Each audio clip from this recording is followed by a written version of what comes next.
Mukunda jewellers మొట్టమొదటి factory outlet ఇప్పుడు కూకట్పల్లి, కొత్తపేట్, సోమాజిగూడ మరియు ఖమ్మంలో. నేను తిత్లీ తుఫాన్ వచ్చింది. ఎకరా వరి పంటకు 20,000 ఇచ్చాను. వీళ్ళు పాలనకు వచ్చిన తర్వాత ఖర్చులు పెరిగాయి తప్ప ఖర్చులు తగ్గలేదు. అలాంటిది ఎకరాకి ఇచ్చే డబ్బులు 16,000 చేసే పరిస్థితికి వచ్చారు.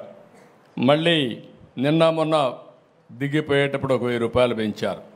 నేను ఒకటే ఆలోచించాను, వరి పంట వేసిన రైతులు దగ్గర 70 రోజులు 80 రోజుల తర్వాత పంట పోతే, చేతికొచ్చే సమయంలో పంట పోతే అప్పులు మిగులుతున్నాయి.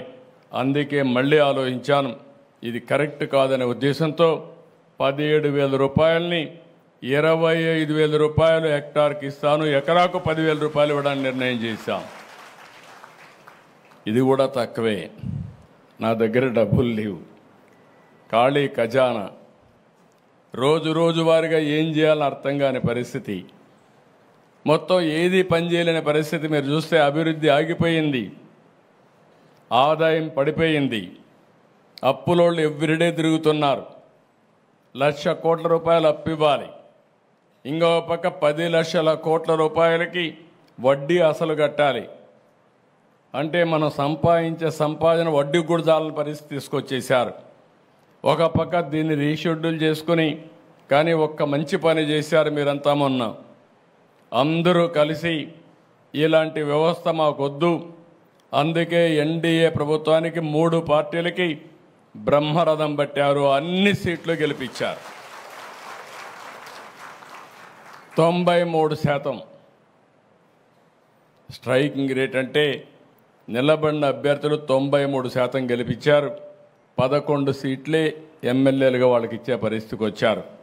దీనివల్ల ఒక ఆక్సిజన్ ఇచ్చినట్టు అయింది. వెంటిలేటర్ పైన ఉండే రాష్ట్రానికి ఒక ఆక్సిజన్ మీరే ఇచ్చారు. 2019లో మీరే నిర్ణయం చేశారు, దానివల్ల ఈ ఇబ్బందులు తెచ్చుకున్నాం. కానీ 2024లో మీరిచ్చినటువంటి 21 మంది ఎంపీలు ఢిల్లీలో కూడా ఉపయోగపడ్డాయి. ఈరోజు కేంద్రం కూడా మనకు సహాయం చేసే పరిస్థితికి వచ్చారు. ఎందుకంటే బాధ్యత, మనం అందరం కూడా ఎన్డీఏలో భాగస్వాములం కాబట్టి, ఒక పార్టీ పెట్టి ఇక్కడ అందరం కలిసి పనిచేశాం కాబట్టి ఒక బాధ్యత కేంద్రం కూడా తీసుకునింది, అందరం కలిసి పనిచేస్తున్నాం. కానీ ఈరోజు మీరు చూసినప్పుడు, ఇక్కడికి వచ్చినప్పుడు నేను ఎందుకు ఈ విషయాలు మీకు చెప్తున్నానంటే, నేను ఎప్పుడూ రాజకీయాలు మాట్లాడేవాడిని కాదు. ఇది రాజకీయ పరిపాలన, పొలిటికల్ గవర్నెన్స్. మీరేసింది ఓట్లు ఎన్డీఏ గవర్నమెంట్కి వేశారు. ఎన్డీఏ నన్ను ముఖ్యమంత్రిగా ఎన్నుకున్నారు, ఎమ్మెల్యేలందరూ కలిసి ఎన్నుకున్నప్పుడు మేము ఏదైతే మీకు హామీ ఇచ్చామో ఆ హామీలు నెరవేర్చి మీ జీవితాలకు మళ్ళీ వెలుగు తీసుకొచ్చే బాధ్యత మేము తీసుకోవాల్సిన అవసరం ఉందని చెప్పి కూడా నేను మీకు తెలియజేస్తున్నా.